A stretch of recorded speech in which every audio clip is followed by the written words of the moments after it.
dépayse quand même pas mal cette ville.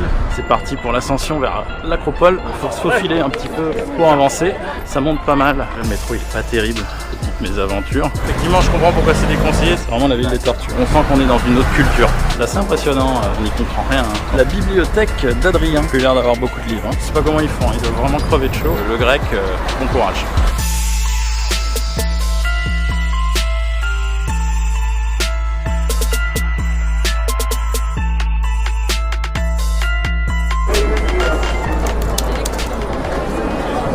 Bonjour et bienvenue à toi dans cette nouvelle vidéo. Alors aujourd'hui on est à l'aéroport de Roissy-Charles de Gaulle, direction la Grèce. Et décollage dans quelques minutes.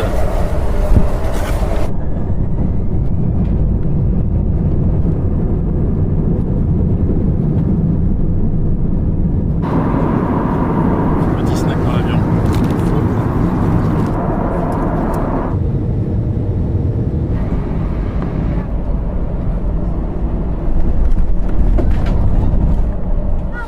Merci. Au revoir.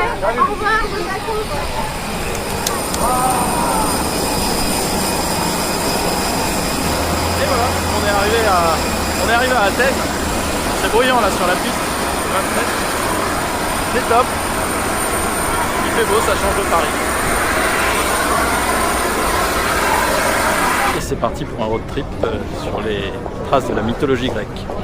Allez, on va prendre le métro pour se rendre dans le centre-ville d'Athènes. Alors, c'est de le trouver. Pour prendre le métro, c'est assez simple, hein, parce qu'il n'y a pas 50 stations. Et, on va acheter des billets aller-retour. Ça, quand on revient sur l'aéroport, c'est plus pratique. Il y avait un bus aussi, mais alors le bus, c'est beaucoup plus long. Il faut savoir que pour les enfants, c'est tarif réduit, c'est moitié prix.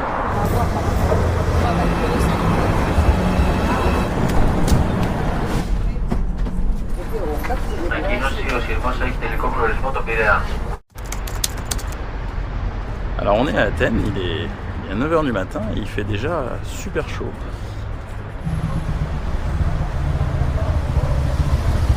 Du coup pour l'aéroport Athènes, ça se fait en métro, ça se fait assez bien puisque finalement j'ai mis un petit peu moins d'une heure.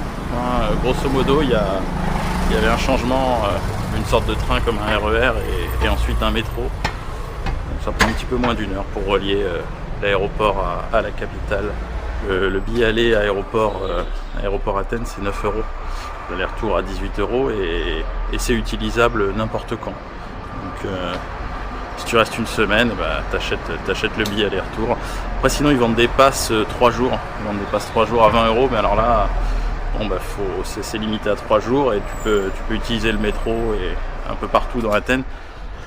Moi je vais pas prendre le métro dans Athènes, déjà le métro il est pas terrible et puis bon bah, c'est bien à pied, en plus il fait beau, il fait chaud et ça a pas l'air non plus immense, hein. J'ai regardé un petit peu sur une journée, compter une quinzaine de kilomètres de marche à peu près pour faire 7-8 sites intéressants dont l'Acropole notamment. Donc je vais pas prendre le métro, hein. Je vais me balader.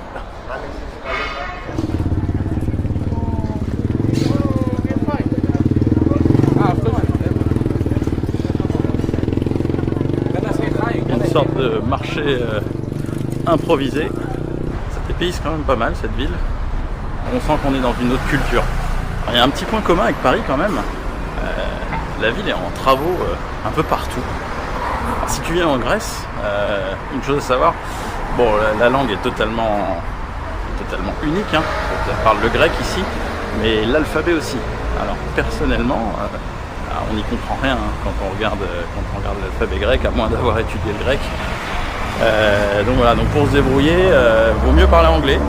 Jusque là, ça a été, que ce soit pour acheter des billets de train ou même discuter avec les commerçants, ils parlaient tous anglais. Enfin, on arrivait à se comprendre. Voilà. Mais voilà, vaut mieux parler l'anglais parce que le grec, bon courage. Dans la mythologie grecque, donc Athènes, à l'origine, est née d'une compétition entre Poséidon, le dieu de la mer, et Athéna, déesse de la sagesse, née dans l'esprit de Zeus. Poséidon et Athéna souhaitaient chacun être protecteurs de la cité, et donc par le biais d'un vote, ils ont chacun proposé Poséidon un cheval et Athéna un olivier, et c'est l'olivier qui a gagné, parce que la cité était composée majoritairement de femmes, Athéna étant une femme, elle a obtenu plus de votes. Ah, au fond on voit l'acropole d'Athènes, sur les hauteurs là-bas, on va y aller tout à l'heure. En termes de circulation de voitures, ça a l'air assez saturé. De toute façon, j'ai pas pris de voiture de location à Athènes parce que c'était déconseillé, hein. Vaut mieux faire les choses à pied. Effectivement, je comprends pourquoi c'est déconseillé de prendre une voiture à Athènes. Ça n'a pas l'air pratique du tout. Aujourd'hui, je vais faire plusieurs sites, comme je te le disais. Là, direction le cimetière de Kéramikos. Alors, pour visiter les différents sites d'Athènes, il y a un pass qui existe à 30 €. On peut l'acheter sur place que à l'Acropole. Sinon, c'est sur un site internet. Et le site internet ne marche pas. Voilà, donc petite mésaventure. Donc, du coup, ça change un peu le planning. Je vais aller directement à l'Acropole pour acheter le billet, puisque sinon, si vous prenez les sites un par un, alors là, c'est pas du tout valable. Et après, si tu vas sur un site annexe de tourisme, ils le vendent beaucoup plus cher. Le pass il est à 30 €, ils le vendent à 38, 40 €, enfin il y a plein de prix. Alors que voilà, le pass pour tous les sites sur Athènes il est à 30 €.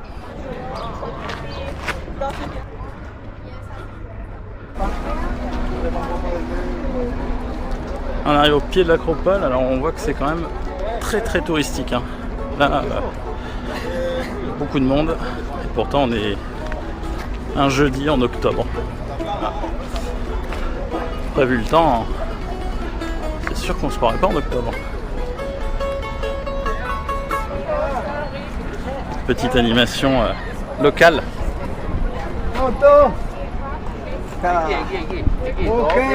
C'est parti pour l'ascension vers l'Acropole. Apparemment ça monte pas mal. Dans Athènes, vous voyez pas forcément beaucoup de touristes, mais ici c'est pas la même. J'essaie de trouver l'endroit où on achète les tickets. Je crois que c'est trouvé. Ah, voilà là où on achète les tickets. Effectivement, il y a pas mal de monde, on sait même pas vraiment où commence la queue.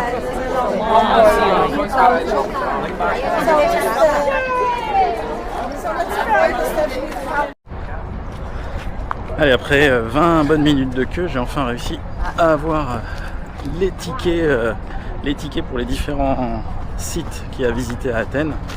Alors à savoir que pour l'Acropole, il y a des horaires de visite. Donc là il est 10h du matin, c'était blindé. La prochaine visite c'était pas avant 12h45. J'arrive sur le premier site que je vais visiter aujourd'hui, le cimetière de Kéramikos. Donc, le cimetière de Kéramikos, c'est un cimetière antique qui a commencé son activité 2000 ans avant Jésus-Christ pour la terminer au 6e siècle après Jésus-Christ. Et aujourd'hui du coup c'est un site à visiter si tu vas sur Athènes. Et voici le fameux sésame pour accéder à tous les monuments.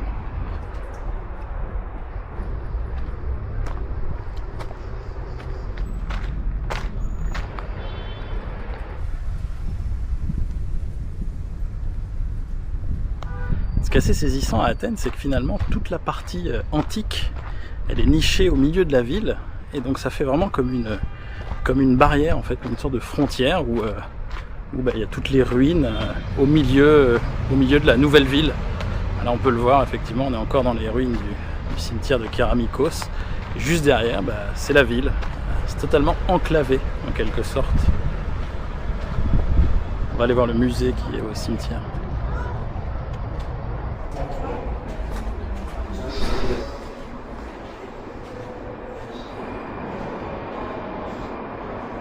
Du coup ça semble être un musée avec pas mal de pièces d'époque a priori, et des statues aussi. Là je vais aller voir le temple de Zeus qui est pas très loin. On arrive à l'entrée du temple de Zeus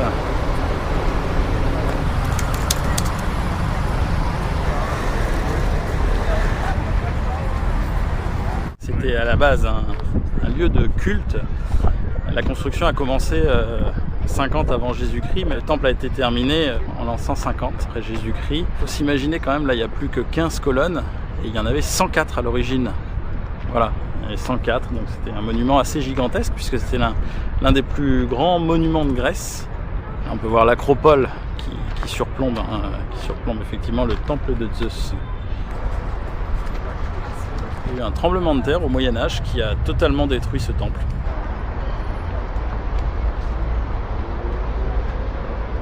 Il faut quand même savoir que la Grèce n'est pas spécialement réputée pour la conservation de ces monuments historiques. Malheureusement, c'est beaucoup de ruines.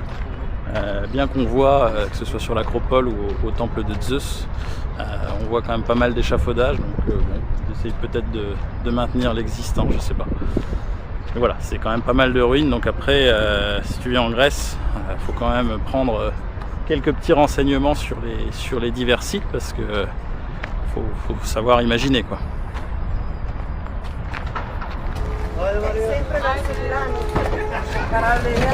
Les Yellow Cab, alors, on n'est pas aux États-Unis, mais en Grèce, tous les taxis sont jaunes. Petite balade dans les rues piétonnes d'Athènes, juste à côté de l'acropole. C'est assez typique. Des restos, des boutiques touristes, hein, bien sûr.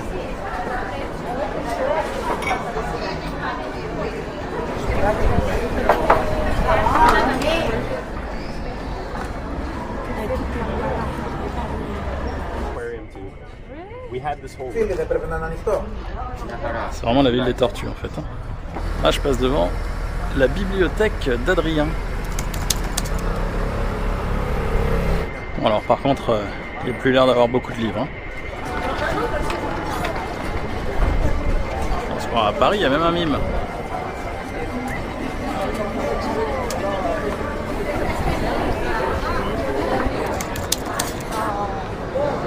Là j'arrive à l'Agora antique.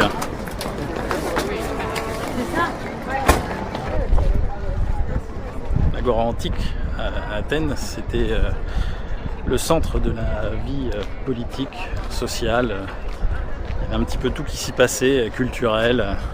C'est là notamment où les philosophes venaient discuter entre eux, débattre, comme Socrate. Donc cet endroit, c'est en quelque sorte le berceau de la démocratie tel qu'on peut l'imaginer.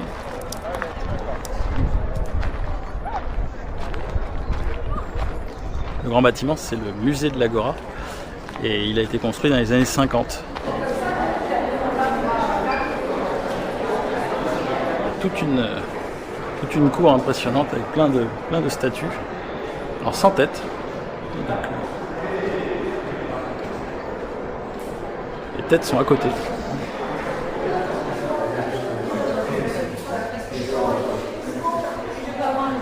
À l'intérieur du musée, une exposition de poterie, principalement d'objets antiques.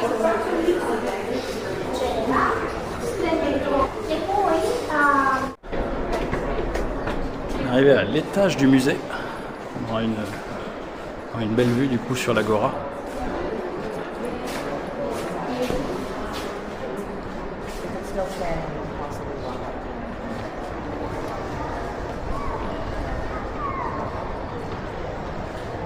Alors on a une petite idée de ce que ça pouvait donner l'Agora quand il y avait encore tous les bâtiments. Comme au rez-de-chaussée, il y a une espèce de long corridor. Et alors là, il y a toutes les têtes. Alors est-ce que c'est pas les têtes des statues qu'il y avait en bas? Peut-être. On voit qu'ils sont en train de restaurer les têtes des statues. C'est peut-être pour ça en fait qu'elles ont été enlevées sur les statues d'en bas, c'était pour être restaurées. On se balade vraiment au cœur de l'Agora. Donc c'est que des pierres, des ruines, des petits chemins.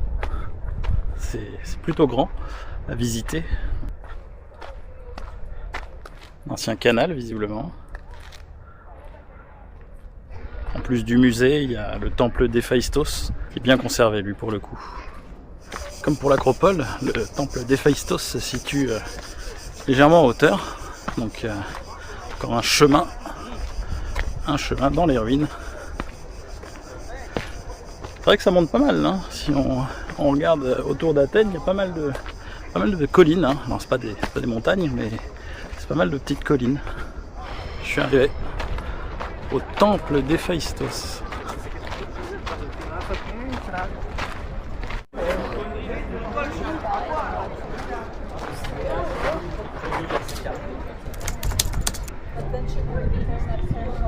À proximité immédiate de l'agora antique, on trouve l'agora romaine cette fois-ci, donc je vais aller voir ça.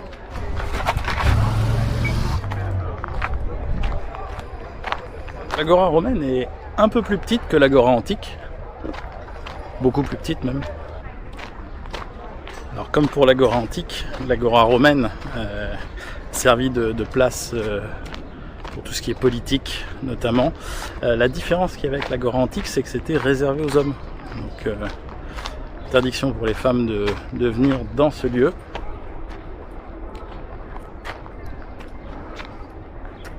Là je suis devant ce qu'ils appellent la tour des vents, qui se situe dans l'agora romaine.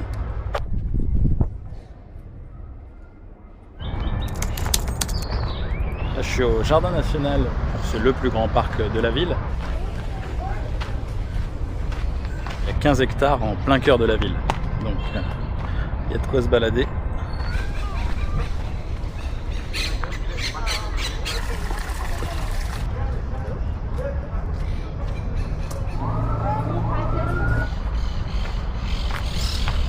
Ça va faire environ 6 heures là, que je déambule dans Athènes. Alors un conseil, prenez des bouteilles d'eau, il fait quand même relativement chaud, c'est assez indispensable. Là je me trouve devant une sorte de palais des congrès et des expositions. Et voilà le Parlement grec. Il y a une espèce de garde permanente juste devant. Alors, je sais pas comment ils font, ils doivent vraiment crever de chaud. Leur tenue, et il y en a un qui est carrément sous le soleil. Là je me trouve sur la place Saint-Agma. C'est la place à proximité immédiate du Parlement grec qui se trouve juste devant moi. Allez, il est bientôt 17 h et je suis de retour à l'Acropole pour aller faire la visite. Parce que comme je te le disais en début de vidéo, l'Acropole c'est le seul endroit à Athènes où il faut réserver un créneau de visite, sinon tu peux pas y aller.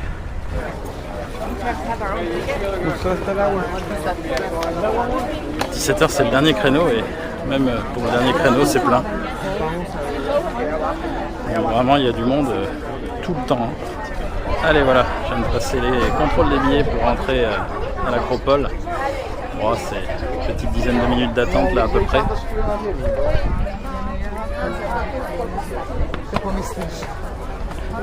Et c'est la dernière heure de visite de la journée, hein, 17 h en tout cas. Il n'y en avait pas d'autre après. L'Acropole, c'est le site touristique par excellence à visiter situé en Grèce. C'est d'ailleurs le site le plus connu, le plus célèbre. Donc ça regroupe plusieurs sites, dont le Parthénon, le théâtre de Dionysos.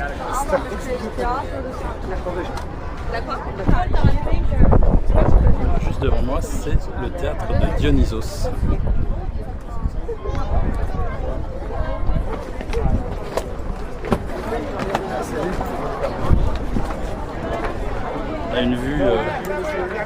On a une vue sur Athènes qui est très sympa. En contrebas au loin, on aperçoit l'agora qu'on a été voir tout à l'heure, le temple d'Héphaïstos.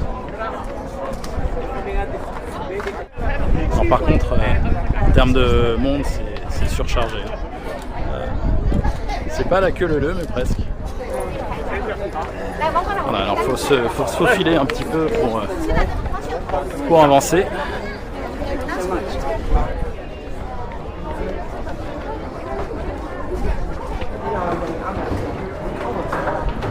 Alors, on va arriver au point culminant de l'Acropole. Normalement, on va avoir une superbe vue sur Athènes.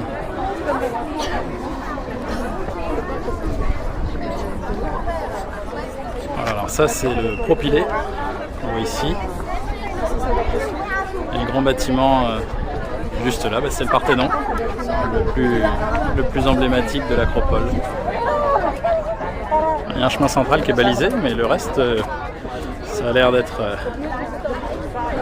les pierres de l'époque antique.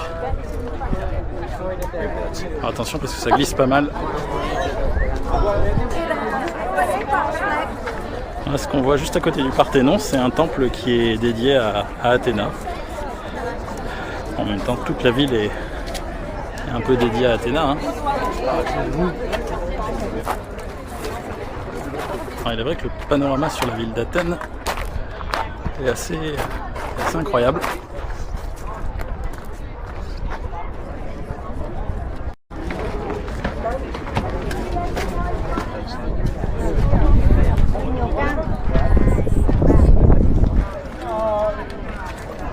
On arrive à la fin de cette journée à Athènes et aussi la fin de la première vidéo sur la Grèce antique. Je te montrais les principaux sites à visiter si jamais tu viens à Athènes. Comme je te l'ai dit, hein, tout peut se faire à pied, pas forcément besoin de prendre le métro. Après, il faut aimer marcher, hein, parce que compter une bonne vingtaine de kilomètres. Et sinon aussi pareil, bien penser à prendre un pass pour tous les sites, parce que si tu fais les sites un par un, déjà ça va te coûter beaucoup plus cher, et pareil après faut faire aussi la queue pour les acheter, donc il n'y a absolument pas d'intérêt. Et le billet pour tous les sites tu le trouveras à l'Acropole, parce que si tu l'achètes sur un site internet tu risques de le payer plus cher. À partir de demain, donc je vais partir pour 6 jours dans le Péloponnèse. Alors comme toujours, si tu as aimé cette vidéo, n'hésite pas à liker et à la partager, et si tu as des questions aussi à me les poser dans les commentaires, j'essaierai d'y répondre.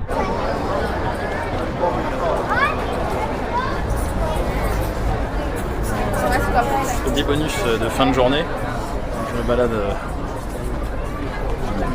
dans les rues d'Athènes en pleine nuit et c'est super animé, très éclairé, tous les magasins sont ouverts, c'est vachement sympa. Ça donne une autre vision de nuit, puis il fait un peu moins chaud, donc c'est agréable. Je teste le nettoyage des pieds par des poissons, une sorte de spa, c'est assez bizarre, mais c'est marrant. Bon allez, cette fois-ci je te laisse, je te dis rendez-vous dans la prochaine vidéo, direction le Péloponnèse. Spartans! What is your profession?